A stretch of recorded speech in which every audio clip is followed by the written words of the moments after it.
Assalamualaikum. Bismillahirrahmanirrahim. Assalamualaikum warahmatullahi wabarakatuh. Kami dari kelompok 5 akan memaparkan makalah yang sudah kami buat dengan judul permasalahan penelitian, yang mana kelompoknya terdiri dari saya sendiri yaitu Khadijah, Lu'lu'il Maknun, dan Nashwa Amalia. Untuk pembahasannya ada masalah penelitian, sumber-sumber masalah penelitian, perumusan masalah, dan teknik menyusun rumusan masalah penelitian. Selanjutnya, masalah penelitian yang akan dijelaskan atau diterangkan oleh saya sendiri. Bismillahirrahmanirrahim. Dalam melakukan masalah penelitian. Dalam melakukan kegiatan penelitian, hal pertama dan penting untuk dilakukan adalah memilih dan mendefinisikan masalah penelitian dengan benar. Peneliti harus memiliki kemampuan untuk menemukan masalah penelitian dan merumuskan masalah penelitian tersebut sehingga memberikan gambaran yang jelas terkait dengan permasalahan apa yang akan diselesaikan dalam sebuah penelitian. Masalah penelitian adalah masalah yang akan dan harus dipecahkan dalam pelaksanaan penelitian, sehingga mendapatkan jawaban atau solusi dari permasalahan penelitian yang ada. Secara umum, masalah penelitian mengacu pada beberapa masalah atau kesulitan yang dialami peneliti dalam konteks situasi teoritis atau praktis dan ingin mendapatkan solusi untuk masalah tersebut. Oleh sebab itu, perlu dilakukan kegiatan penelitian untuk memberikan jawaban atau solusi suatu masalah, di mana kegiatan penelitian tersebut dilakukan secara berulang-ulang oleh berbagai peneliti dan melakukan penelitian dengan sistematis. Dapat memberikan kontribusi dalam teori baru, melakukan revisi terhadap teori yang telah ada, menemukan fakta baru, dan membuat aplikasi baru. Berikut ini beberapa komponen masalah penelitian. Yang pertama, terdapat kesulitan atau masalah yang dimiliki oleh individu, kelompok, atau organisasi. Kedua, memiliki beberapa tujuan penelitian yang ingin dicapai. Yang ketiga, memiliki beberapa alternatif untuk mencapai tujuan penelitian. Yang keempat, terdapat keraguan peneliti terkait dengan alternatif solusi permasalahan penelitian yang telah ada. Yang kelima, terdapat lingkungan terkait dengan permasalahan tersebut. Selanjutnya, permasalahan yang akan diangkat sebagai topik penelitian harus dipilih dan ditentukan dengan memperhatikan beberapa hal. Identifikasi masalah perlu memperhatikan apakah masalah atau fokus yang dipilih cukup. Yang pertama, esensial, yaitu pentingnya nilai penelitian menduduki urutan paling utama di antara masalah-masalah yang ada. Yang kedua, urgen, yaitu masalah tersebut dianggap mendesak untuk dipecahkan. Yang ketiga, bermanfaat, memiliki kegunaan atau kebermanfaatan jika masalah penelitian itu dipecahkan. Masalah penelitian menuntut solusi yang terbaik untuk menyelesaikan permasalahan yang ada, seperti memberikan solusi terkait tindakan apa yang harus dilakukan untuk mendapatkan tujuan yang ingin dicapai secara optimal dalam konteks solusi dari permasalahan penelitian. Permasalahan dalam penelitian sering disebut problema atau metode, dan secara umum dikelompokkan ke dalam 3 jenis, yaitu problema deskriptif, yaitu problema untuk mengetahui status variabel dan mendeskripsikan fenomena tersebut, sehingga lahirlah penelitian deskriptif atau termasuk survei, penelitian historis dan filosofis. Yang kedua, problema komparatif, yaitu problema untuk membandingkan dua fenomena atau variabel atau lebih. Di sini peneliti berusaha mencari persamaan dan perbedaan fenomena. Selanjutnya mencari arti atau manfaat dari persamaan dan perbedaan tersebut. Yang ketiga yaitu problema asosiatif atau korelatif, yaitu problema untuk mencari hubungan antara dua fenomena atau variabel. Problema kolerasi ada dua macam, kolerasi sejajar dan kolerasi sebab akibat. Selanjutnya, sumber-sumber masalah penelitian yang akan dijelaskan oleh Lulu Ilmaknun, kepadanya kami persilakan. Baik, terima kasih. Selanjutnya, sumber-sumber masalah penelitian. Masalah penelitian dapat dikembangkan dari berbagai sumber, diantaranya yang pertama, pengalaman pribadi. Setiap orang dapat mengidentifikasi secara unik masalah dari pengalaman pribadinya dalam keseharian, juga pengalaman akademik selama belajar, dan mengerjakan tugas ataupun laporan. Yang kedua, lanjutan atau perluasan penelitian. Penelitian dapat mengambil permasalahan penelitian dari hasil penelitian sebelumnya yang biasanya tercantum pada saran untuk mengembangkan atau melanjutkan penelitian tersebut. Yang ketiga, sumber kepustakaan seperti buku teks, jurnal, laporan penelitian, membaca buku teks, jurnal maupun laporan penelitian. Selain dapat memperkaya hasanah pengetahuan, juga dapat dijadikan sebagai sumber bahan identifikasi masalah yang memberi rekomendasi untuk melakukan penelitian lanjutan. Yang keempat, forum pertemuan ilmiah dan diskusi. Hasil pertemuan ilmiah dan diskusi dengan orang yang lebih berpengalaman atau para pakar di bidangnya dapat membuka wawasan dan pandangan lain untuk memperoleh identifikasi masalah yang direncanakan sebagai bahan untuk menyusun skripsi atau tesis. Yang kelima, observasi atau pengalaman langsung dalam praktek. Yang keenam, perubahan paradigma dalam pendidikan. Yang ketujuh, fenomena pendidikan dalam kelas, luar kelas, dan di masyarakat. Dan yang kedelapan, dedukasi dari teori. Terdapatnya dedukasi dari teori yang sudah ada ataupun merupakan cabang studi yang sedang dikembangkan. Selanjutnya, pembahasan tentang perumusan masalah. Perumusan masalah merupakan salah satu tahap di antara sejumlah tahap penelitian yang memiliki kedudukan yang sangat penting dalam kegiatan penelitian. Tanpa perumusan masalah, suatu kegiatan penelitian akan menjadi sia-sia dan bahkan tidak akan membuahkan hasil apa-apa. Rumusan masalah atau problem formulation adalah suatu rumusan yang mempertanyakan suatu fenomena, baik dalam kedudukannya sebagai fenomena mandiri maupun dalam kedudukannya sebagai fenomena yang saling terkait di antara fenomena satu dengan yang lainnya, baik sebagai penyebab maupun sebagai akibat. Sehingga rumusan masalah merupakan formulasi dari pertanyaan penelitian yang artinya merupakan kesimpulan pertanyaan yang terkandung dalam pertanyaan penelitian. Perumusan masalah di sini memiliki fungsi sebagai berikut. Ada 4. Yang pertama, sebagai pendorong suatu kegiatan penelitian menjadi diadakan atau dengan kata lain berfungsi sebagai penyebab kegiatan penelitian itu menjadi ada dan dapat dilakukan. Yang B, sebagai pedoman, penentu arah atau fokus dari suatu penelitian. Perumusan masalah ini tidak berharga mati, akan tetapi dapat berkembang dan berubah setelah penelitian sampai di lapangan. Yang ketiga, sebagai penentu jenis data macam apa yang perlu dan harus dikumpulkan oleh peneliti, serta jenis data apa yang tidak perlu dan harus disisihkan oleh peneliti.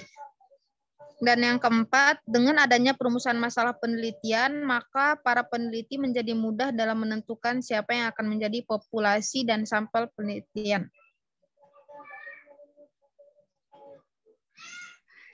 Selanjutnya, teknik menyusun rumusan masalah penelitian yang akan dijelaskan oleh Nashwa Amalia. Kepada Nashwa dipersilahkan. Bismillahirrahmanirrahim. Teknik menyusun rumusan masalah penelitian. Dalam rumusan masalah yang jelas akan dapat dijadikan penuntun bagi langkah-langkah selanjutnya. Hal ini sesuai dengan pandangan yang dinyatakan oleh Prengel dan Llewellyn bahwa salah satu karakteristik formulasi pertanyaan penelitian yang baik yaitu pertanyaan penelitian harus clear. Artinya, pertanyaan penelitian yang diajukan hendaknya disusun dengan kalimat yang jelas dan tidak membingungkan. Dengan pertanyaan yang jelas, akan mudah mengidentifikasi variabel-variabel apa yang ada dalam pertanyaan penelitian tersebut. Dan berikutnya, memudahkan dalam mendefinisikan istilah atau variabel yang ada dalam pertanyaan penelitian. Berdasarkan pandangan tersebut, dapat disimpulkan bahwa ada beberapa hal yang perlu diperhatikan dalam merumuskan masalah penelitian, yaitu pertama, rumusan masalah hendaknya singkat dan bermakna. Masalah perlu dirumuskan dengan singkat dan padat, atau tidak berbelit-belit yang dapat membingungkan pembaca. Masalah dirumuskan dengan kalimat yang pendek tapi bermakna. Yang kedua, rumusan masalah hendaknya dalam bentuk kalimat tanya. Masalah akan lebih tepat apabila dirumuskan dalam bentuk kalimat pertanyaan, bukan kalimat pernyataan. Ketiga, rumusan masalah hendaknya jelas dan konkret. Rumusan masalah yang jelas dan konkret akan memungkinkan peneliti secara eksplisit dapat menjawab pertanyaan-pertanyaan. Apa yang akan diselidiki, siapa yang akan diselidiki, mengapa diselidiki, bagaimana pelaksanaannya, bagaimana melakukannya, dan apa tujuan yang diharapkan. Yang keempat, masalah hendaknya dirumuskan secara operasional. Sifat operasional dari rumusan masalah akan dapat memungkinkan peneliti memahami variabel-variabel dan sub-sub variabel yang ada dalam penelitian dan bagaimana mengukurnya.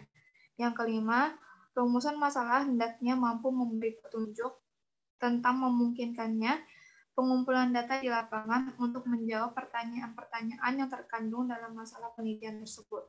Dan yang keenam, perumusan masalah haruslah dibatasi lingkupannya, sehingga memungkinkan penarikan kesimpulan yang tegas. Kalau disertai rumusan masalah yang bersifat umum, hendaknya disertai penjabaran-penjabaran yang spesifik dan operasional, sebagaimana dijelaskan pada poin keempat di atas.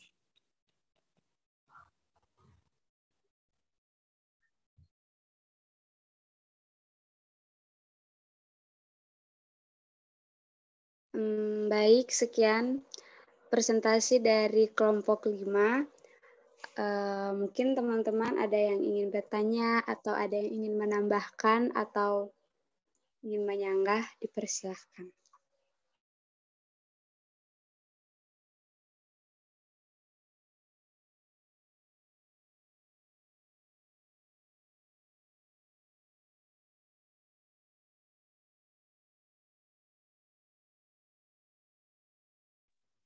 Bagaimana teman-teman?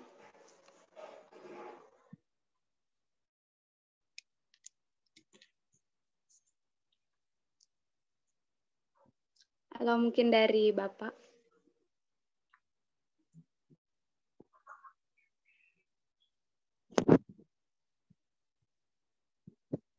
Sudah, nggak ada diskusi? Belum ada yang bertanya sih, Pak.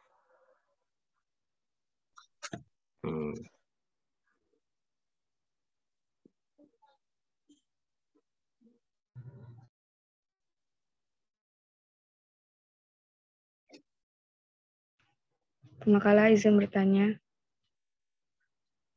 Ya, silakan. Saya Nuranisa ingin bertanya.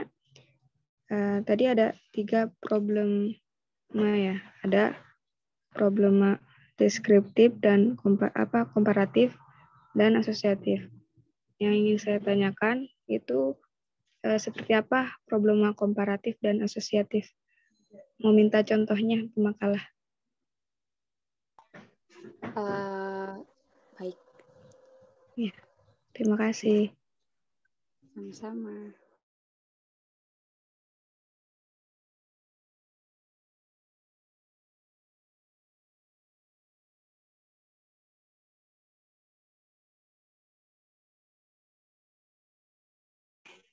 Sambil menunggu jawaban, mungkin dari teman-teman yang lain mungkin ada yang ingin bertanya.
Teman-teman ingin menjawab pertanyaannya Nur Anissa?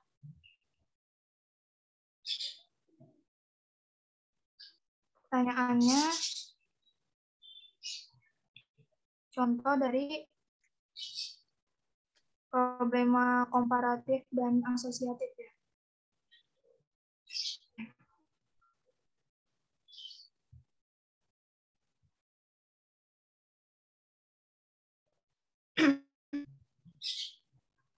Pertama, problema atau permasalahan komparatif. Dari pengertiannya dulu, itu suatu permasalahan penelitian yang bersifat membandingkan keberadaan satu variabel atau lebih pada dua atau lebih sampel yang berbeda. Contohnya itu, adakah perbedaan kualitas pengukuran tekanan darah antara lengan kanan dan lengan kiri? Jadi di sini ada dua variabel, yaitu lengan kanan dan lengan kiri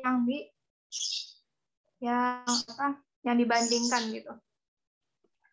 Lalu contoh untuk problema asosiatifnya,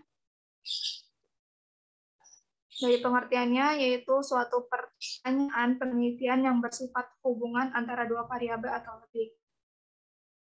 Kalau di sumber lain itu, pembagiannya ada 3. Kalau yang di makalah tadi cuma ada 2. Saya sebutin 3 aja ya. Yang pertama itu ada hubungan simetris, yaitu hubungan antara dua variabel atau lebih yang kebetulan munculnya bersama, bukan hubungan kasual maupun interaktif. Contohnya, adakah hubungan antara kebiasaan olahraga dengan prestasi ujian?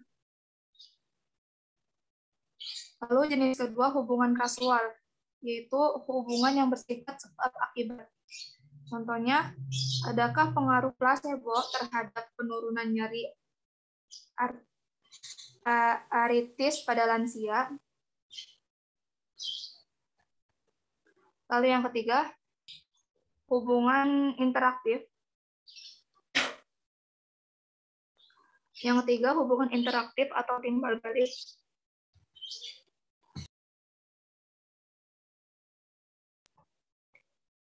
Yang ketiga, hubungan interaktif atau timbal balik, yaitu hubungan yang saling mempengaruhi. Contohnya, adakah hubungan antara motivasi dengan prestasi dalam pembelajaran? Seperti itu. Oke. Terima kasih, Bu Makalah. Ya.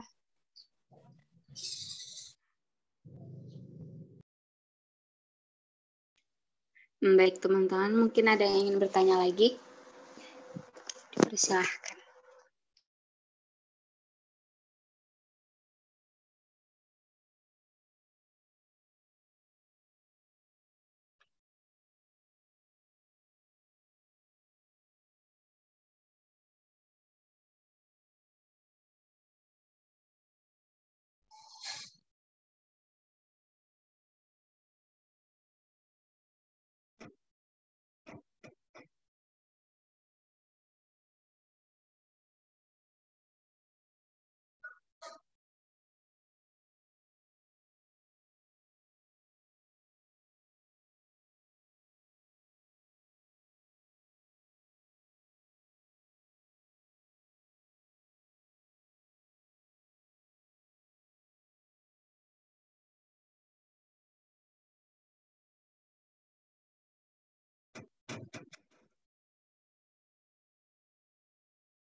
Mungkin sudah tidak ada yang ingin bertanya lagi, Bapak.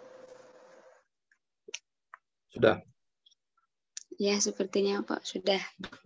Mungkin teman-teman sudah paham.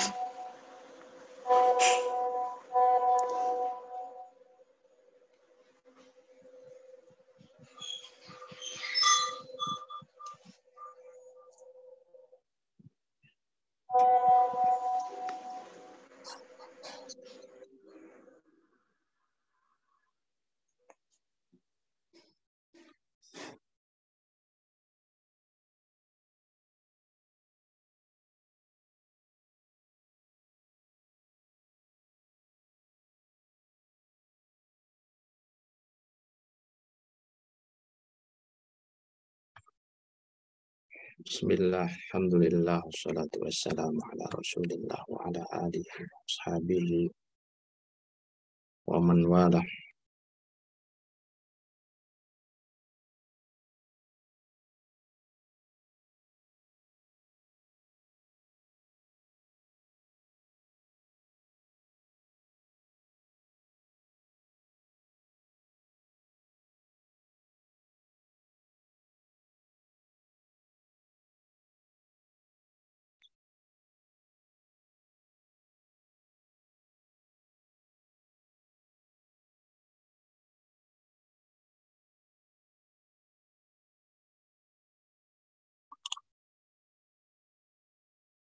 Baik, pertama terima kasih kepada para pemakalah yang sudah menyampaikan materinya. Kita lanjutkan sekarang diskusi tentang masalah penelitian, ya, tentang masalah penelitian.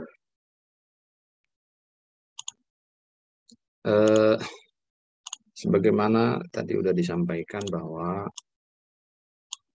masalah penelitian itu menjadi salah satu aspek yang sangat penting dalam konteks riset, ya, yang akan kita lakukan.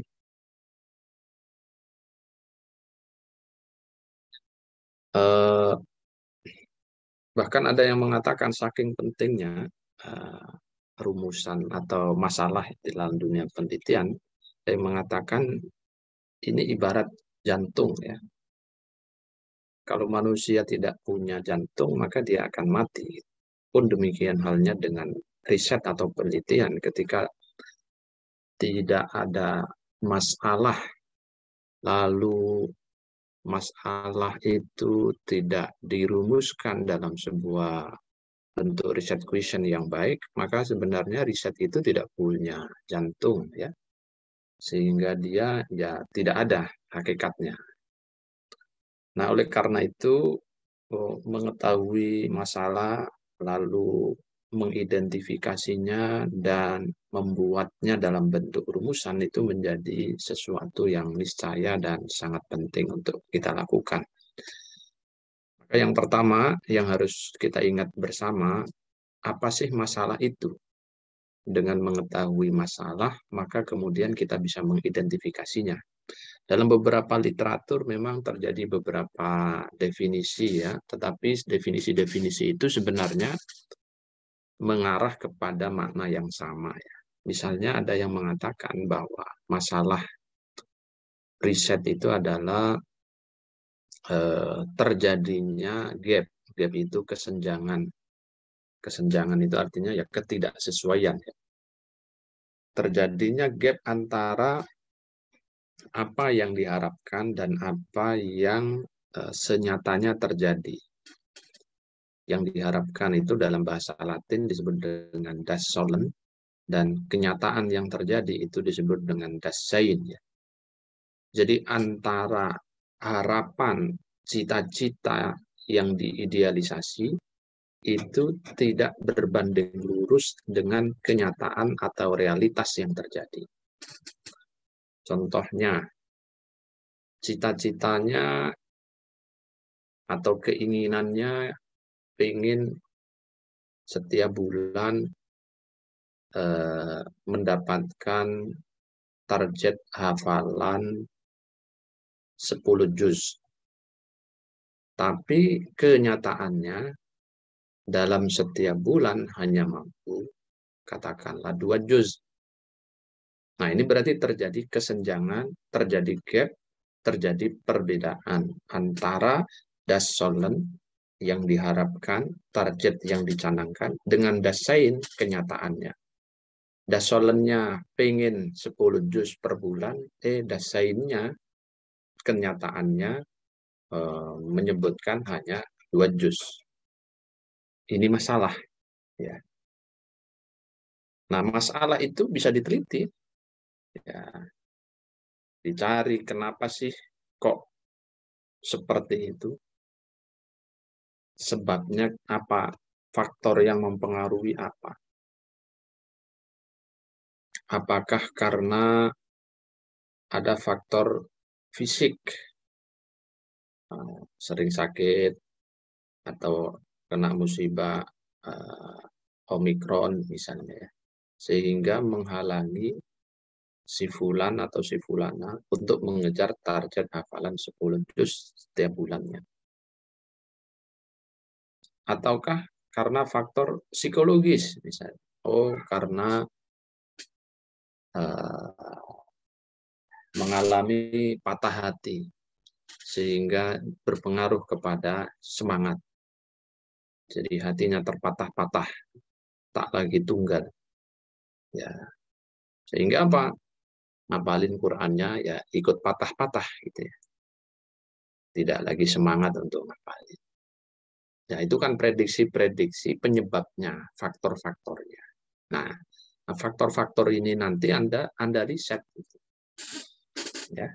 Masalahnya adalah 10 juz yang dicanangkan, diprogramkan, dicita-citakan itu tidak tercapainya hanya 2 juz.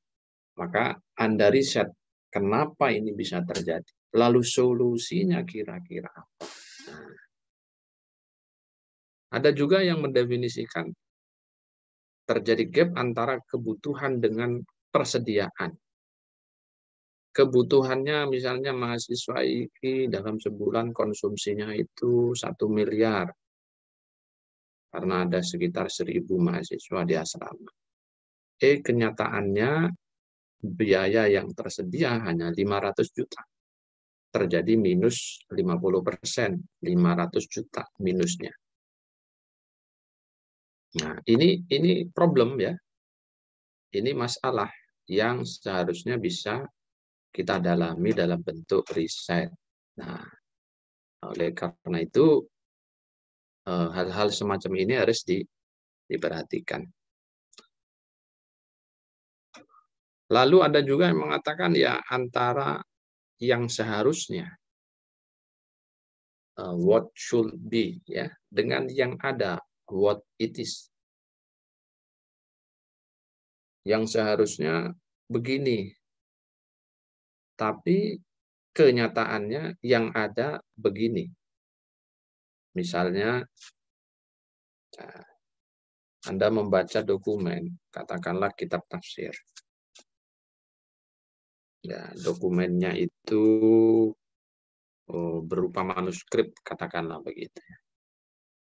Dalam banyak keterangan ya yang sudah Anda baca dan memang harus begitu peneliti membaca riset-riset sebelumnya. Di jurnal A dikatakan bahwa Mbah Soleh Darat itu punya tafsir Faidur Rahman mulai dari juz 1 atau surat Fatihah sampai An-Nas. Lalu si fulan yang kedua dalam penelitiannya menyebutkan hal yang sama mulai juz 1 sampai juz 30. Terus ada 10 riset yang Anda baca, semua mengatakan bahwa Mbah Soleh Darat Semarang itu punya tafsir Al-Quran Faidur Rahman lengkap 30 juz. Lalu Anda teliti betul, Anda datang ke Perpusnas, masuk ke naskah.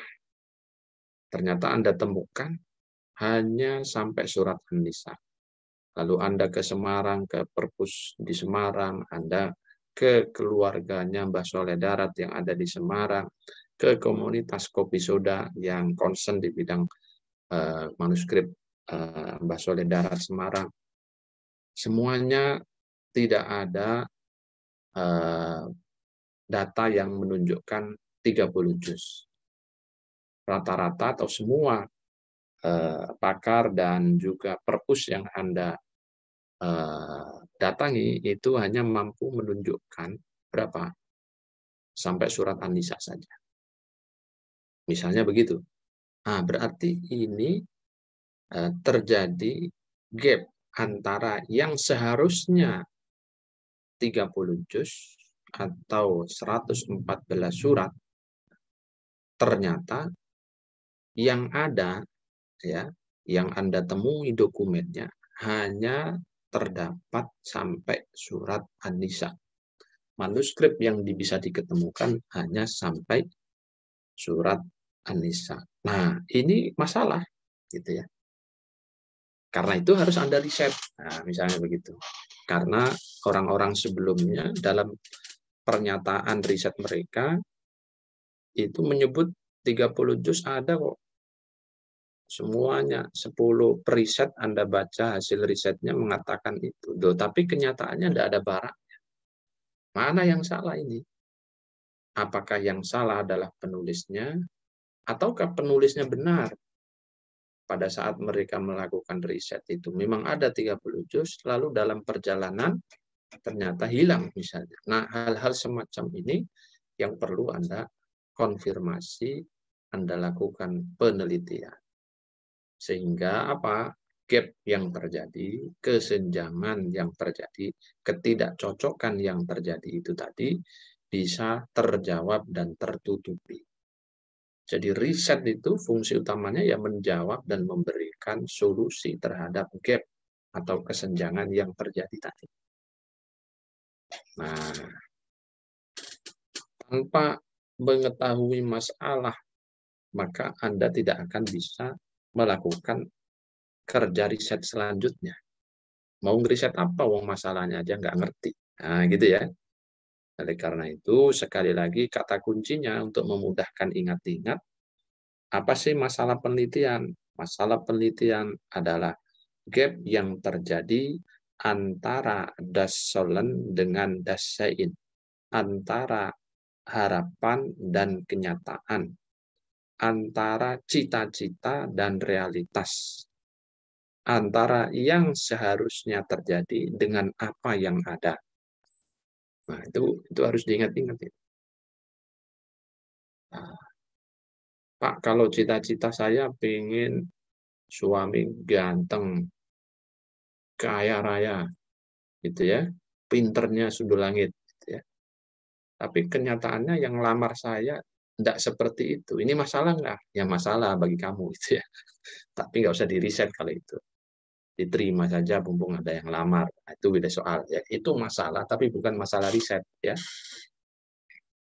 Nah, diterima saja dengan lapang dada, insya Allah nanti akan bisa pintar dan juga bisa kaya. Gitu. Kalau nyari suami langsung kaya, langsung pintar itu enak banget, kayak minum es di panas di siang hari panas-panas itu langsung adem gitu ya. Atau makan rujak tapi cabenya 200 sekali makan langsung pedas. Nah, ya enggak begitu kalau variabel mencari suami itu ya yang penting baik, mau mencintai Anda dengan tulus itu cukup ya. Soal harta, soal ganteng itu bisa dicari, bisa dipoles gitu ya. Nah, loh kok lari ke sana ya biar nggak ngantuk aja. Baik, kembali lagi sekarang. Apa identifikasi masalah itu? Nah, tadi masalahnya kan sudah ketemu ya. Terjadi kesenjangan. Saya kasih contoh lagi nih kesenjangan. Sebelum masuk identifikasi. Misalnya begini, Anda ingin meriset tentang living Quran. Nah, temanya itu katakanlah tentang kualitas bacaan Al-Quran. Nah, lalu pengennya di anak-anak IKI, misalnya begitu. Ini contoh ya. Nah, tidak lagi bisa dilakukan karena kakak kelas sudah ada beberapa yang meriset ya. Kecuali nanti berbeda. Maka Anda lihat, idealnya, ya, idealnya mahasiswi itu bacaan Qur'annya baik, fasahahnya baik, tajwidnya baik, pokoknya excellent lah ya. Kenapa? Karena dia belajar di institut yang konsen di bidang Al-Quran, guru-gurunya juga pakar di bidang Al-Quran, maka kesimpulan idealnya, kesimpulan yang diharapkan, hasil bacaan Al-Quran mahasiswinya harusnya ideal, excellent juga. Nah, ternyata setelah Anda telusuri dalam bentuk riset kecil sebelum Anda betul-betul lanjutkan menjadi riset besar, mengamati kawan-kawan sekitar, gitu ya, ternyata bacaannya nggak bagus-bagus amat ini. Bahkan cenderung 2 tahun saya lihat ini menurun, nah gitu ya. kualitasnya kok nggak seperti yang saya harap dan prediksikan sebelumnya. Ini ada apa ini? What's wrong? Nah, berarti ini Anda sudah mulai menemukan masalah. Anda sudah menemukan masalah. Nah, oleh karena itu, Anda dalami. Ya, Anda dalami. Dengan mengajukan pertanyaan-pertanyaan turunan. Kenapa bisa terjadi gap? Ya. Apa faktor yang melatar belakanginya? Apakah faktor individu mahasiswanya? Ataukah ada faktor sistem manajemen pengelolaan kelembagaannya? Ataukah ada faktor eksternal? Ya, faktor ekonomi, faktor politik, dan lain-lain, budaya, dan lain-lain. Nah, itu prediksi-prediksi awal seorang periset. Ya. Nah, tapi belum bisa menjawab itu. Hanya bisa dibikin question remark saja, ya, daftar pertanyaan. Nah, oleh karena itu, Anda pastikan dan Anda tulis dalam sebuah proposal, gitu ya. Nah, tulislah di latar belakang. Latar belakang itu Anda sebut ya, poin A. Nanti secara real kan Anda tulis dalam poin A. Latar belakang masalah kalau bikin proposal ya. Nah, di situ Anda masukkan pandangan-pandangan para akademisi. Ya, akademisi itu bisa peneliti, bisa ulama, terkait dengan tema kualitas bacaan Al-Quran tadi itu. Jadi siapa mengatakan apa tentang kualitas, standar yang diterapkan apa saja, standar penerapannya apa saja, ya, apakah yang disebut berkualitas itu adalah yang bacaannya mengikuti aturan ilmu tajwid. Di situ ada makhorijul hurufnya, ada sifatul hurufnya, ada matnya, ada qasrnya, ada waqaf ibtida'nya, kan begitu ya. Kalau memenuhi standar berarti itu kategorinya baik. Kalau tidak berarti tidak baik. Itu tokoh pertama mengatakan seperti itu. Tokoh kedua siapa ya? Ilmuwan kedua mengatakan apa? Ya, Anda kumpulkan tulisan-tulisan sebelumnya itu, ya, lalu Anda petakan, deskripsikan secara bisa kronologis, ya, bisa juga Anda mendeskripsikan di latar belakang itu dengan cara dialogis, Anda dialogkan dengan cara mengelompokkan menjadi berapa kelompok. Kalau yang Anda baca misalnya 10 ilmuwan. Nah, dari 10 itu kalau di klaster itu menjadi berapa pendapat. Misalnya jadi 3 pendapat. Nah, 3 pendapat itu Anda deskripsikan apa saja gagasan umumnya dan siapa saja yang ikut bicara mengenai persoalan kualitas bacaan itu. Lalu Anda tarik ke dalam konteks IIKI, siapa yang sudah melakukan riset-riset mengenai itu di IIKI, temuannya apa, secara singkat Anda gambarkan. Nah, itu nanti akan terlihat betul ya adanya aspek problematika atau aspek masalah yang mungkin diteliti terkait dengan tema kualitas bacaan Al-Quran mahasiswa IIKI Jakarta tadi. Setelah ketahuan, karena di latar belakang sudah Anda petakan sedemikian rupa perdebatan akademik teoritisnya, ya, menjadi 3 kelompok, masing-masing kelompok itu ada 5-6 orang, ya, dengan beragam argumentasinya Anda sampaikan secara singkat dan padat. Kemudian aspek keikiannya juga sudah Anda singgung, bukan persoalan sejarahnya, tetapi persoalan bagaimana orang-orang meneliti tentang kualitas bacaan mahasiswa IIKI sebelumnya sudah Anda petakan, ya. Ya, kalaupun disinggung tentang sejarah IIKI, ya 1-2 paragraf sebagai pengantar bahwa IIKI misalnya itu adalah institusi perguruan tinggi swasta pertama di Indonesia yang concern mengajar Al-Quran bagi kaum perempuan. Dan seterusnya misalnya. Dan ya, satu paragraf cukup untuk menyampaikan itu, baru Anda lanjutkan dengan pemetaan riset-riset para ilmuwan sebelumnya mengenai kualitas bacaan Al-Quran khususnya di IIKI. Baru masuk ke poin B, nanti permasalahan penelitian.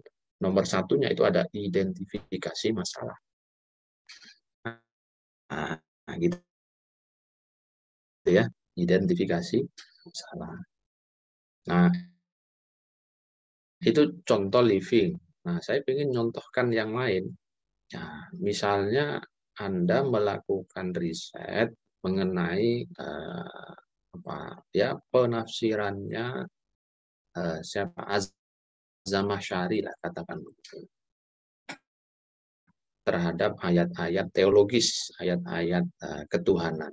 Setelah Anda baca dari riset-riset sebelumnya, ya, itu kan Anda tahu kesimpulan masing-masing periset ya, karena di setiap tulisan para peneliti itu pasti ada kesimpulan dari risetnya.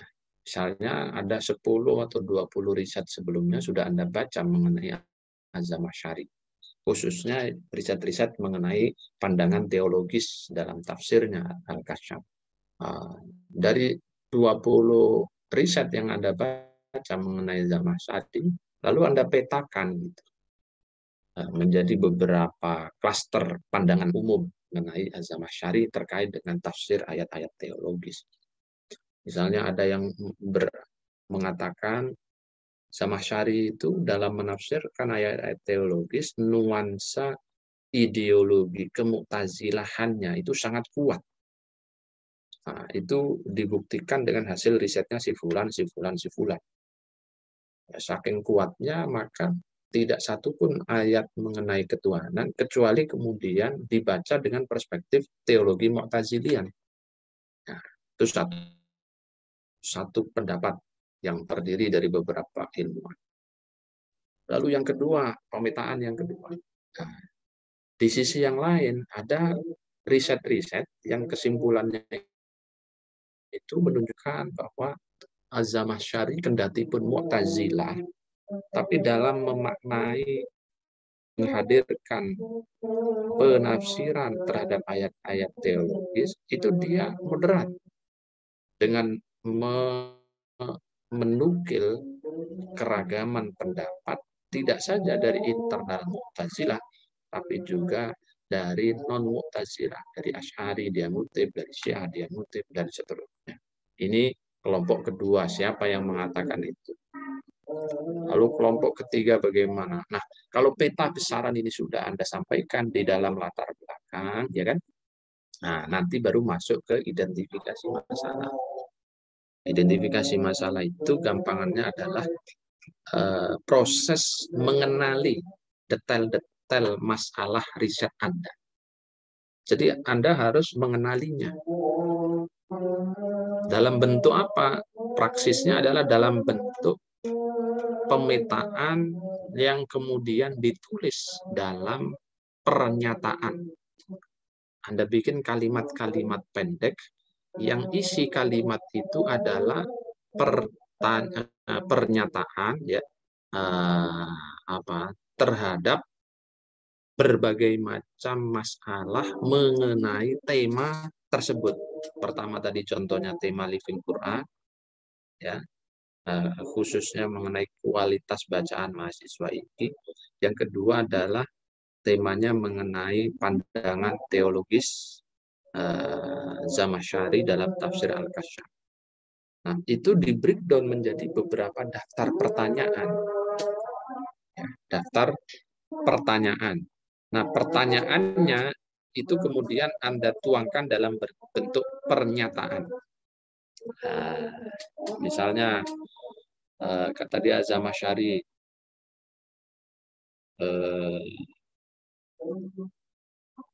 kan Anda petakan ya. Terus dari pemetaan itu kan timbul masalah. Maka masalahnya misalnya Anda tulis dalam identifikasi. Kenapa para akademisi berbeda pendapat dalam menilai kecenderungan azamah syari dalam penafsiran ayat-ayat teologis. Nah, itu kan pertanyaan ya. Misalnya, apakah ada faktor dominan yang mempengaruhi pemikiran teologis Zamakhsyari sehingga di dalam tafsirannya itu dia dinilai oleh sebagian ilmuwan terlalu condong kepada madhab Mu'tazilah. Nah, apa saja faktor-faktornya misalnya, ya kan? Nah, dan begitu seterusnya dalam identifikasi itu ada daftar kurang lebih 5-6 pertanyaan, ya 10 pertanyaan boleh. Nah, caranya dari yang umum ke khusus, ya. Jadi yang umum dulu, agak umum dikit, lalu Anda breakdown lagi ya menjadi daftar masalah yang spesifik begitu. Semakin ke bawah semakin spesifik. Nah, masalah-masalah itu dalam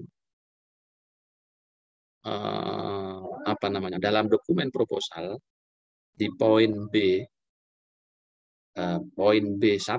ya, itu Anda tuangkan secara teknis dalam bentuk pernyataan, kalimat pernyataan ya. Nah, dan pastikan pernyataannya itu nanti betul-betul mengandung masalah. Nah, gitu. Jangan sampai hanya sekedar pernyataan satu kalimat pendek, tetapi pernyataan itu tidak mengandung unsur problematik sama sekali. Itu tidak boleh, biasanya akan dicoret oleh dosennya. Ya. Nah, dari mana kita dapat masalah, mendapatkan inspirasi, sumbernya dari mana? Sebenarnya banyak ya, antara lain ya dari manusia itu sendiri. Ya, karena manusia kan tidak bisa lepas dari masalah, dari problem yang dia hadapi. Jadi misalnya pada kasus tadi kualitas bacaan Al-Quran mahasiswi ini, ya, kenapa bisa terjadi begitu? Harusnya mereka bacaannya bagus, kok realitasnya dari pengamatan sementara Anda, kok nggak berkualitas sama sekali? Targetnya misalnya 10 juz, loh kok hanya sampai 2 juz? Ini problemnya ada di mana? Apakah memang mahasiswanya yang ada problem, ya, ataukah instrukturnya yang ada problem? Ya, dugaan-dugaan itu kan bisa Anda telusuri lebih awal. Pada aspek manusianya Anda lihat. Jadi nanti akan menghasilkan sebuah masalah yang bisa diriset. Oh, ternyata mahasiswanya memang selama pandemi ini tingkat mood menghafalnya kurang. Kenapa kok kurang? Karena mushafnya kalah dengan media sosialnya. Nah, gitu ya. Dalam pengamatan sementara, bagaimana nggak kalah mushafnya sebelah kanan, sebelah kiri HP. Ketika dia membaca dan mentakrir Al-Quran, lalu ada notifikasi dari HP sebelah kiri, matanya pindah ke kiri.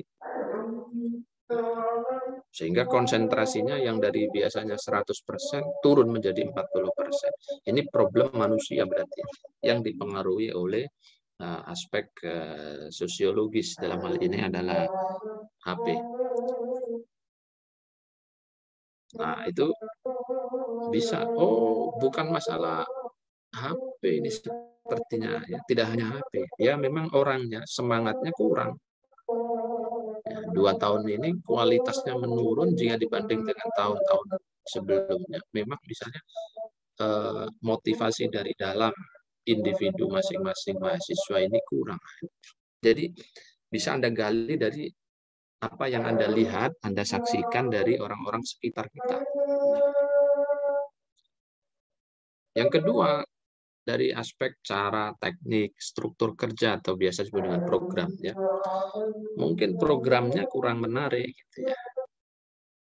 Penyajian programnya yang kurang menarik, monoton, ya, sistem pelayanannya yang kurang handal, kurang maksimal, misalnya ya, Anda itu bisa menjadi inspirasi bagi Anda untuk menyusun sebuah masalah riset. Dari fenomena itu peristiwa yang Anda lihat di sekitar kita. Fenomena yang terjadi hari ini, ya, misalnya tadi fenomena orang yang suka dengan budaya instan. Jadi yang instan tidak lagi mie saja, tetapi pengetahuan itu juga instan hari ini. Sehingga itu berpengaruh terhadap gaya hidup mahasiswa. Misalnya begitu ya. Tidak lagi mau membawa buku, membaca buku secara mendetail, mendalam. Tapi cenderungannya adalah membaca yang instan-instan saja melalui fasilitas digital yang ada di HP, di internet. Ini fenomena terjadi. Nah, Anda telusuri sejauh mana fenomena budaya instan itu berpengaruh terhadap mahasiswi-mahasiswi yang menghafal Al-Quran ya, jadi masalah nanti ya. Jadi masalah tinggal Anda create menjadi sebuah pertanyaan riset.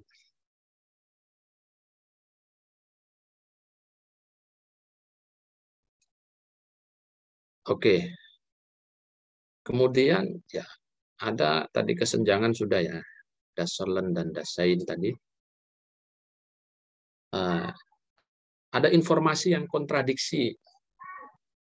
Ya, misalnya ketika Anda membaca riset-riset atau penelitian-penelitian mengenai tadi sosok Zamakhsyari, itu ternyata temuannya berbeda-beda dan bisa Anda kelompokkan menjadi 3 kelompok besar.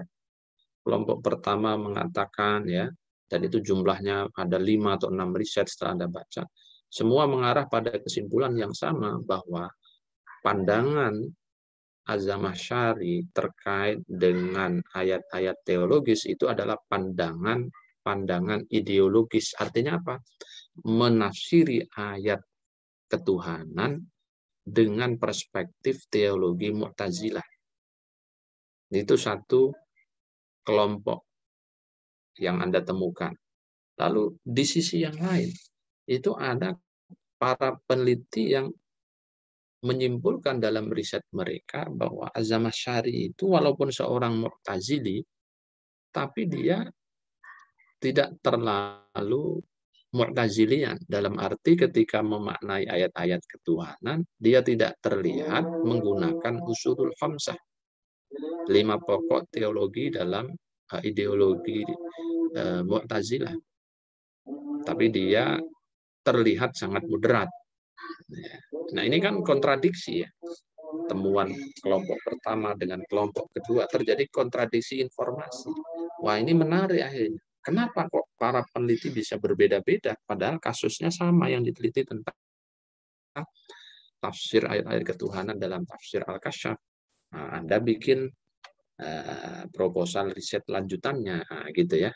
Berangkat dari terjadinya keragaman perbedaan dan juga keragaman kesimpulan maksud saya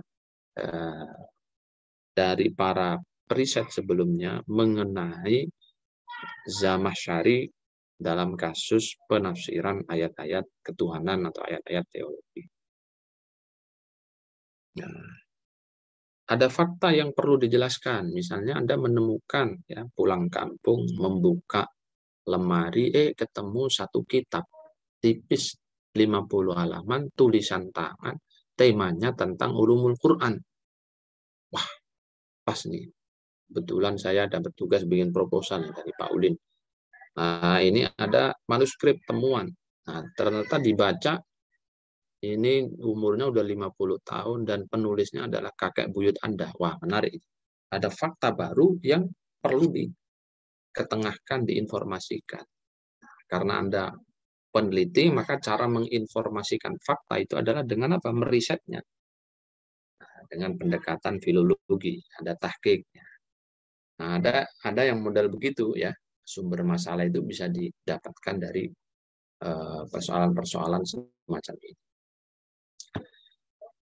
Nah, indikator masalah, perhatikan nanti ya. Jadi tidak semua masalah yang sudah Anda temukan itu lantas bisa diteliti, dilanjutkan penelitian, belum tentu. Maka harus Anda lihat dulu, menarik tidak masalahnya, penting tidak masalahnya, ada manfaatnya atau tidak, baru atau usang, lama, ya kan? Walaupun lama, tapi dengan perspektif baru mungkin bisa menjadi baru, ya gitu ya. Dapat diuji dan dapat diukur. Pastikan problem atau masalah riset Anda bisa diuji, bisa diukur, dapat dilaksanakan. Ini penting. Jangan sampai Anda menghadirkan sebuah masalah riset, tapi tidak bisa dilaksanakan riset. Karena ternyata datanya terlampau jauh atau di alam gaib. Nggak bisa. Tidak melanggar hukum dan etika. Jadi perhatikan norma-norma hukum, norma-norma adat, norma-norma etika itu perlu untuk diperhatikan juga. Jangan sampai riset kita ini melanggar itu semua ya. Lalu dalam hal kita sudah bisa mengidentifikasi sekian banyak masalah dalam proposal kita itu, katakanlah 7-10 masalah, minimal 5 masalah, biasanya saya minta minimal 5 masalah yang harus teridentifikasi oleh setiap proposal ya, minimal 5, ya syukur-syukur bisa lebih dari tema yang dia angkat. Itu mana yang akan menjadi concern riset ini, ya, maka kan harus diambil ya, 1 atau 2 sub masalah yang sudah teridentifikasi itu. Nah, cara mempertimbangkannya bagaimana agar dari 5, dari 7, dari 10 ini betul-betul sudah masuk dalam skala prioritas riset. Maka Anda perhatikan pertama adalah aspek esensialnya. Semakin esensial, maka itu menduduki peringkat pertama dari sekian banyak daftar masalah riset Anda itu. Jadi untuk mengetahui apakah masalah riset tersebut yang sudah Anda identifikasi 5, 6, 7, atau 10 masalah itu betul-betul esensial, ya indikatornya misalnya Anda lihat adalah ini sesuai nggak dengan prodi, kesesuaian dengan prodi misalnya ya. Kemudian ini sudah diteliti apa enggak oleh orang sebelum kita. Nah, itu juga menjadi bagian dari pertimbangan tingkat esensialitas sebuah masalah riset. Lalu apa esensial itu selain kesesuaian dengan bidang keilmuan prodi, apakah sudah diriset orang sebelumnya atau belum, ya kan? Ya tentu tingkat ininya, kebaruannya tadi itu. Tingkat kebaruan dalam arti Anda bisa menunjukkan perbedaan yang signifikan antara riset yang sudah dilakukan oleh orang sebelum Anda dengan riset yang akan Anda ajukan ini. Nah, ini menjadi pertimbangan-pertimbangan untuk menentukan apakah masalah tersebut esensial atau tidak esensial. Penting atau tidak penting, ya kan? Yang kedua, urgensinya. Mendesak nggak ini? Mana di antara 5, 6, 7, 10 pertanyaan tadi, 10 masalah yang sudah ada ini, yang paling urgent, yang paling ingin mendesak untuk dicarikan jawaban dan solusinya? Anda pilih. Lalu yang keempat, tingkat kebermanfaatannya. Bermanfaat nggak masalah ini kalau kita teliti? Ya, nah, 3 pertimbangan ini harus Anda perhatikan untuk menentukan masalah yang akan ada riset. Nah, secara teknis, ya, masalah-masalah yang tadi sudah bisa Anda petakan, Anda ketemukan, Anda buat daftarnya, itu nanti Anda tulis, Anda tuangkan dalam poin subbab B1, B1 ya. B-nya itu permasalahan penelitian, 1 identifikasi masalah, 2-nya pembatasan masalah, 3-nya rumusan masalah. Nah, berarti B1 itu identifikasi masalah. Cara nulis bagaimana? Tuliskan dengan bahasa deklaratif atau pernyataan. Jadi Anda bikin kalimat pendek, yang kalimat itu isinya menjelaskan tentang masalah riset.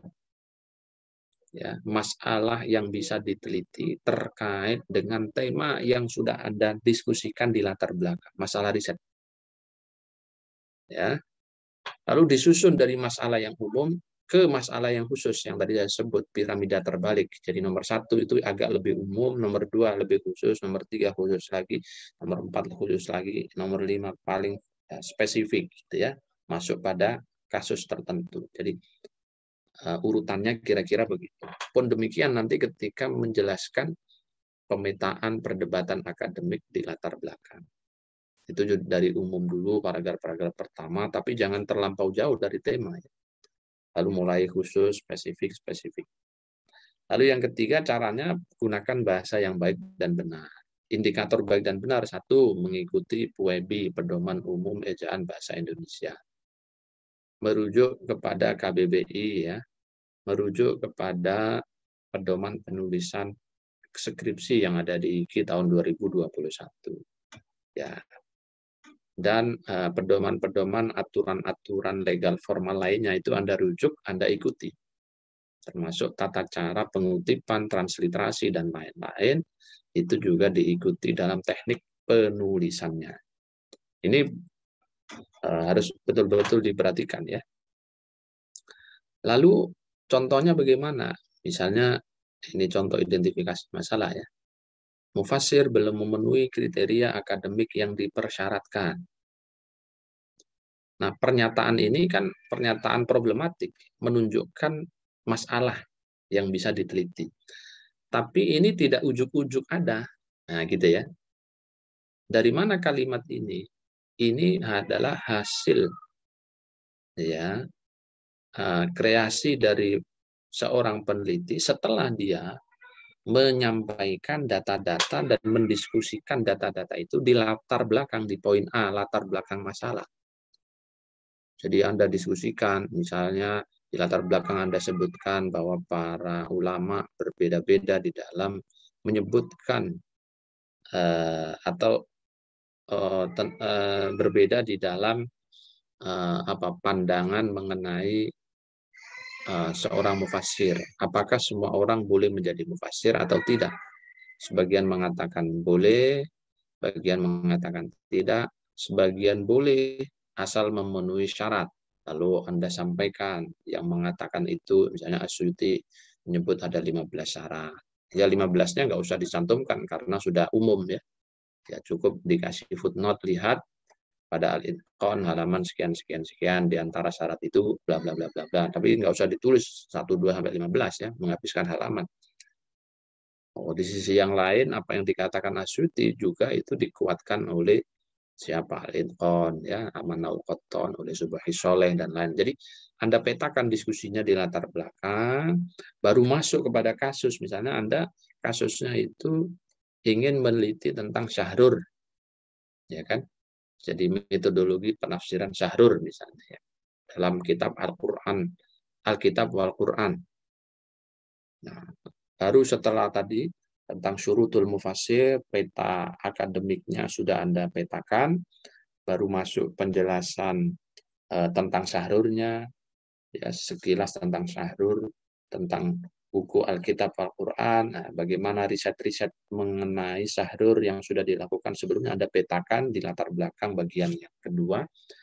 Nah, dari situ baru bisa di-create ya, dibuat identifikasi masalah. Misalnya, mufassir dalam hal ini adalah Syahrur belum memenuhi kriteria akademik yang dipersyaratkan. Ya. Kenapa belum? Ada faktor apa? Dia belum memenuhi, tapi sudah menghasilkan buku Alkitab Al-Quran. Bagaimana tingkat validitas data-datanya? Nah, akan begitu-begitu nanti turunan dari pertanyaan nomor 1 ini. Metode penyusunan buku belum sistematis, tidak terstruktur. Nah, misalnya, ini muncul dari mana ini identifikasi? Contoh identifikasi. Misalnya, Anda meneliti bukunya siapa? Nah, dalam bacaan Anda terhadap tulisan-tulisan mengenai struktur buku, itu ada persyaratan-persyaratan. Buku disebut sistematis, terstruktur itu ketika memenuhi ini.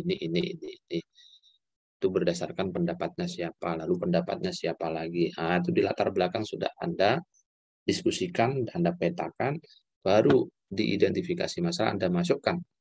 Buku tersebut belum memenuhi standar akademik ilmiah, misalnya begitu ya. Contoh yang ketiga, masyarakat melakukan ritual keagamaan atau melakukan pengajian Al-Quran tanpa bimbingan guru. Misalnya ini kalau ini contoh living Quran ya. Misalnya Anda ingin melihat tradisi ngapalin Quran yang ada di kampung A. Setelah Anda teliti riset-riset sebelumnya, lalu Anda teliti juga ke lapangan sebagai penelitian awal, ya 1-2 Anda sudah temui dan Anda jumpai, ya ternyata di sana ngajinya itu ngaji sendiri-sendiri, ya nggak ada gurunya, nggak ada ustadznya. Lalu Anda dapati data informasi rata-rata kampung itu ngajinya dari YouTube misalnya. Wah, karena temuan sementara begitu, Anda tulis masyarakat ngaji Al-Quran tidak kepada guru, tapi kepada YouTube. Nah, ini masalah teridentifikasi, ya, menunjukkan masalah. Nah, contoh itu begitu ya. Baik, saya lanjutkan sekarang ke rumusan masalah. Jadi poinnya kan, poin 1, B1 itu identifikasi, B2 itu batasan.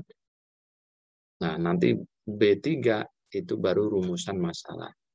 Nah, rumusan masalah itu adalah tulisan singkat berupa pertanyaan yang menjelaskan masalah atau isu yang dibahas oleh peneliti dalam risetnya.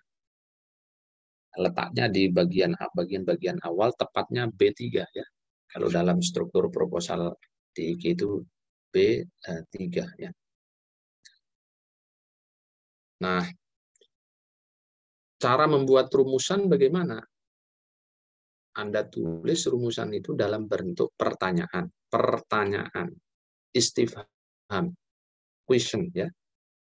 Jadi karena pertanyaan maka dibuka dengan kata tanya. Kata tanya itu ada 5W, 1H. What, who, where, when, why, how. Itu pertanyaannya Anda pilih salah satu sesuai dengan kebutuhan riset Anda. Mau meriset apa ini? Ya kan? Nah, dan tipologi pertanyaan yang Anda ingin ungkapkan di situ, mau apa ini? Mau riset deskriptif, mau riset komparatif, ya, atau riset asosiatif, ya. Nah, itu nanti berpengaruh terhadap bahasa rumusannya. Jadi secara teknis, yang sering saya sarankan untuk kepentingan riset itu menggunakan kata tanya bagaimana, ya. Bagaimana pandangan Pak Kures tentang apa misalnya, tentang jilbab misalnya. Jadi harus ada tanda tanya di belakangnya. Di awalnya harus bahasa pertanyaan, di ujungnya harus ada alamat atau tanda tanya. Harus jelas, padat, dapat dipahami. Pastikan pertanyaan Anda jelas, jangan bulat, terlalu panjang, membuat pembaca bingung. Itu banyak juga. Jangan sampai begitu ya. Bikin kalimat-kalimat yang mudah dipahami saja. Mengandung unsur data yang mendukung pemecahan masalah penelitian. Jadi betul-betul ada unsur datanya. tidak boleh asal-asalan. Lalu juga harus nyambung. Ya, nyambung dengan apa? Dengan tema utama dan variabel yang Anda teliti. Jangan misalnya temanya tentang qiraat, pertanyaannya tentang nasakh mansukh. Nah, itu Joko Sembung, ya, tidak nyambung. Nah, jadi pastikan itu inline dengan tema, ya. Nah, berapa jumlahnya? Ya 1 sampai 3 lah, tidak banyak-banyak. 1, 2, 3. Kadang-kadang ya hanya 2 pertanyaan. Bisa juga polanya 1 pertanyaan utama, ya, yang bersifat agak general. Lalu dari 1 pertanyaan utama itu di-breakdown lagi menjadi 2 anak atau 3 anak pertanyaan. Itu soal teknis. Bisa langsung 1, 2, 3. Bisa juga begitu. Nah, ini rumusan itu bisa diklaster tadi, ya, menjadi 3. Ada yang bersifat deskriptif, komparatif, asosiatif. Silahkan, nanti Anda maunya seperti apa riset. Kalau risetnya ingin mendeskripsikan, maka pertanyaannya harus deskriptif. Contohnya, bagaimana kualitas bacaan Al-Quran mahasiswi IKI Jakarta. Ya, ini penelitian deskriptif. Maka pertanyaannya begini. Bagaimana pandangan Pak Kures tentang jilbab? Ya, ini deskriptif. Ya. Bagaimana praktek khatam Al-Quran di pesantren tahusus di IKI? Ini juga deskriptif. Ya. Jadi ini variabelnya 1 semua, kasusnya juga 1, studi kasusnya atau sampelnya 1. Ya. Yang contoh pertama itu berarti variabelnya itu bacaan Quran. Ya, sampelnya mahasiswa IKI, ya kan? Kasusnya mahasiswa IKI. Yang kedua ini jilbab temanya. Ya kan? Bisa juga Pak Kures, ya. Tafsirnya Pak Kures. Ya, tapi sampelnya adalah jilbab. Ya. Lalu khataman Al-Quran, variabelnya ada khataman Al-Quran. Pesantren IKI itu sebagai sampelnya saja. Bagaimana bentuk resepsi santri terhadap ayat-ayat kewirausahaan, itu juga deskriptif, ya. Bentuknya apa saja? Resepsi eksegesis, resepsi estetis, resepsi fungsional, ya kan? Nah, yang kedua, penelitian komparatif. Misalnya, bagaimana perbedaan dan persamaan Rosem dan Dobet mushaf standar Indonesia dengan mushaf Madinah.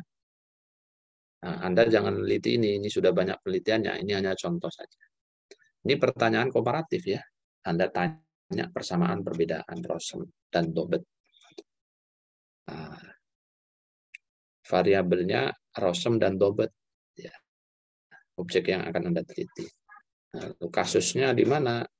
Ada di 2, yaitu mushaf standar dan mushaf Madinah. Bagaimana perbedaan penafsiran At-Tabari dan Ar-Razi tentang ayat-ayat jihad? Ini komparatif, ya. Anda mengcompare, membandingkan antara tafsirnya Tabari dengan Ar-Razi terkait dengan ayat-ayat jihad.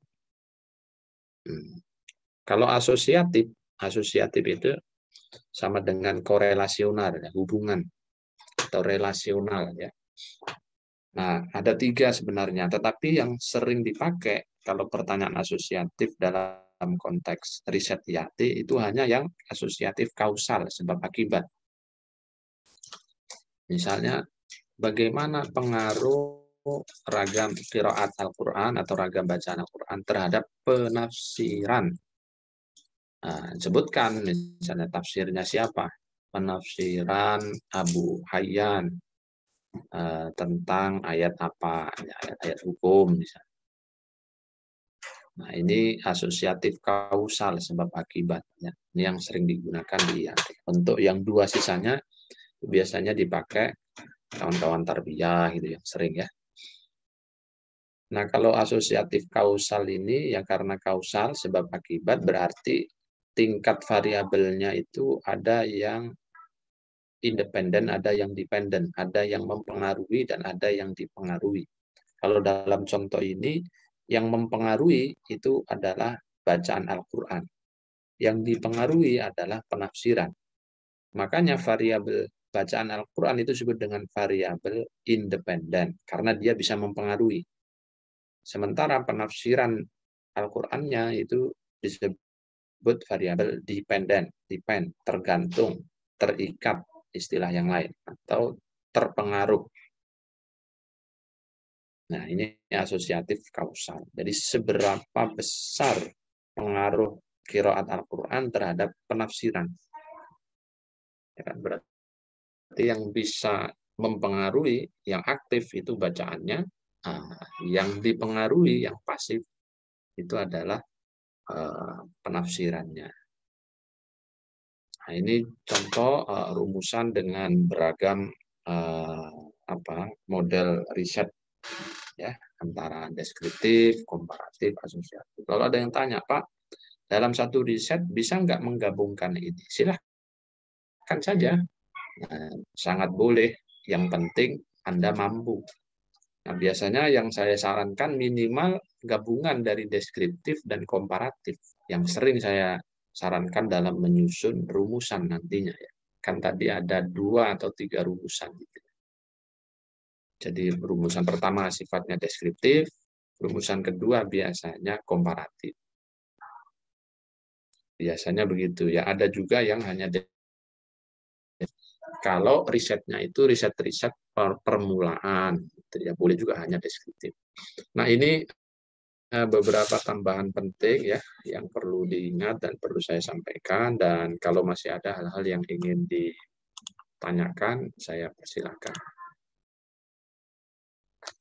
Silakan kalau masih ada.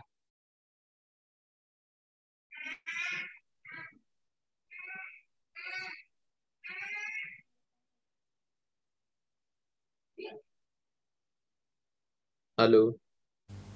Bapak izin bertanya. Apa sudah bisa diterima? Pak. Apa? Saya izin bertanya mengenai indikator masalah tadi. Jadi kan tadi disebutin ada kayak menarik, penting, bermanfaat gitu. Nah, terus apakah kalau misalkan salah satu indikatornya nggak ada, apakah masih bisa diteliti, Pak? Misalkan penelitiannya kurang menarik nih gitu. Tapi semuanya indikatornya ada, apakah boleh, Pak? Itu pertimbangan-pertimbangan ya. Bisa harus kalau bisa semua ada ya bagus. Tapi kalau misalnya hanya ada sebagian ya tidak menjadi masalah ya. Yang penting ketika ditanya oleh penguji, oleh siapapun yang bertanya, kita sebagai peneliti ya itu bisa memberikan argumentasi secara akademik ilmiah, dan dasar argumentasi itu pertimbangannya tadi gitu. Ya, ini menarik karena begini, ini baru loh Pak isu ini karena begini, ya kan begitu ya.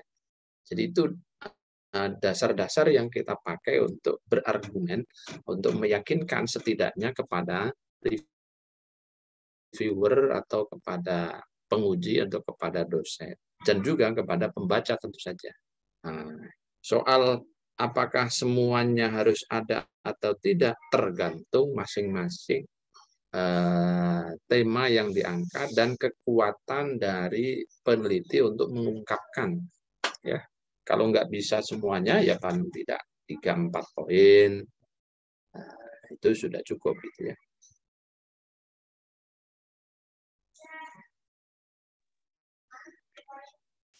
Oke, baik Pak, terima kasih. Jadi nggak harus semuanya.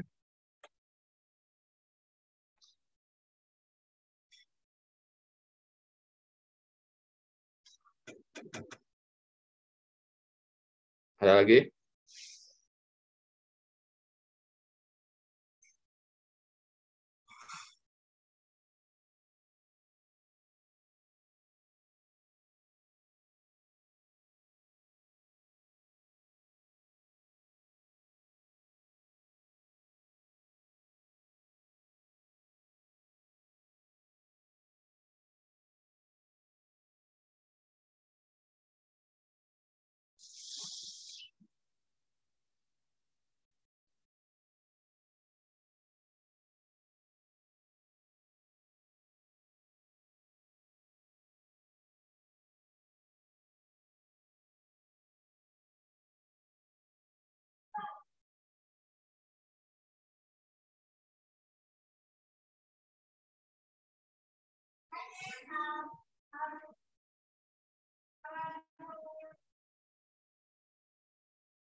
Halo? Cukup? Sepertinya sudah cukup, Pak. Penjelasannya sangat lengkap. Mungkin masih memahami. Oke, kalau dianggap ya. Oke ya, berarti tolong ini diingat-ingat dan langsung dipraktekkan pelan-pelan karena tugasnya nanti saya mintakan itu sudah saya umumkan sejak awal, membuat proposal itu menjadi tugas inti dari mata kuliah ini ya. Sudah dicicil sekarang ini saya mau riset apa gitu ya. Terus sudah dicicil dikit-dikit membaca tulisan-tulisan di jurnal-jurnal, di skripsi-skripsi, di IKI maupun di luar IKI. Ya, biar nanti tidak terlalu mepet. Oke, saya kira cukup kalau tidak ada pertanyaan karena jam 1 ini ada kompre ya. Jadi komprenya pakai Zoom ya. Ini kelas berapa ini? 6C, Pak. C ya? Iya. Saya minta per kelas dulu sih, kelas A dulu. Nanti kalau selesai ya langsung B. Ya. Kalau bisa 2 kelas hari ini ya alhamdulillah. Kalau enggak ya 1 kelas, tapi ya tetap siap-siap. Baru dilanjutkan besok siang lagi, dan seterusnya sampai selesai. Nanti komunikasi aja ya antar kelas, siapa tahu bisa agak cepat gitu. Nanti joinnya Kompre 3. semester berapa ya, Pak? Ini semester berapa ini? 6, Pak. 6, Pak. Masya Allah. Salah saya ngomong. Ya, semester kakak kelas. Ya lupa. Saya kira ada kompre cepet banget. Iya. Maaf. Nggak nyambung saya. Saya kira semester akhir ini. Baik, saya kira cukup ya. Kita akhiri dengan alhamdulillahirabbil alamin wa Wassalamualaikum warahmatullahi wabarakatuh. Waalaikumsalam warahmatullahi wabarakatuh. Warahmatullahi wabarakatuh.